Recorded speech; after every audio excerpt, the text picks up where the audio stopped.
സ്വർഗത്തിന്റെ മണം പോലും കിട്ടാത്ത വൻകുറ്റങ്ങളുണ്ട്. എത്ര പറഞ്ഞാലും ചിലപ്പോ ചില ആളുകൾക്ക് ഉൾക്കൊള്ളാൻ കഴിയൂല. അവന് വയസ്സറിയിക്കാനും ആഖിറം ചിന്തിക്കാനും മരണം ഓർക്കാനും ഖബർ ഓർക്കാനും ഒക്കെ അവന്റെ ജീവിതത്തിൽ അല്ലാഹു നൽകിയൊരു അടയാളമാണ്, ഒരു മുന്നറിയിപ്പുകാരനാണ്. അവന്റെ മുടിയുടെയും താടിയുടെയും ഒക്കെ കളറ് മാറ്റം, അതിന് വെള്ളമാറ്റം വരുമ്പോൾ, നരബാധിക്കുമ്പോൾ കറുപ്പടിക്കരുത്, കറുപ്പ് തേക്കരുത്. ഗൗരവം പറഞ്ഞപ്പോ മുത്ത് നബി സല്ലല്ലാഹു അലൈഹി വസല്ലം പറഞ്ഞു, സ്വർഗത്തിന്റെ മണം പോലും ലഭിക്കൂല.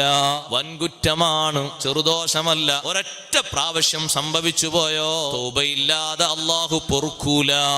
അവിടെ സുന്നത്താണ് മൈലാഞ്ചി തേക്കുന്നത്. നേരെ വാദിച്ചിട്ട് ഇങ്ങനെ ചോപ്പ് മൈലാഞ്ചി തേക്കാന്നുള്ള സുന്നത്താണ്. ഇത് ഇമാമിയങ്ങളും താബിയങ്ങളും സ്വഹാബിമാരൊക്കെ ചെയ്തതാണ്. ഇബ്നു ഉമർ റളിയല്ലാഹു അൻഹു അങ്ങനെ മൈലാഞ്ചി തേച്ചിരുന്നൊക്കെ സ്വഹീഹ് ബുഖാരിയിൽ കാണാം. വെളുത്ത താടിന്റെ കളറ് മാറ്റാൻ നബി സല്ലല്ലാഹു അലൈഹി വസല്ലം പറഞ്ഞിട്ടുണ്ട്. പറഞ്ഞ കൂട്ടത്തിൽ തന്നെ തങ്ങൾ പറഞ്ഞു, വജ്തനിബുസ് സവാദ്, കറുപ്പടിക്കരുത്, കറുപ്പ് തേക്കരുത്.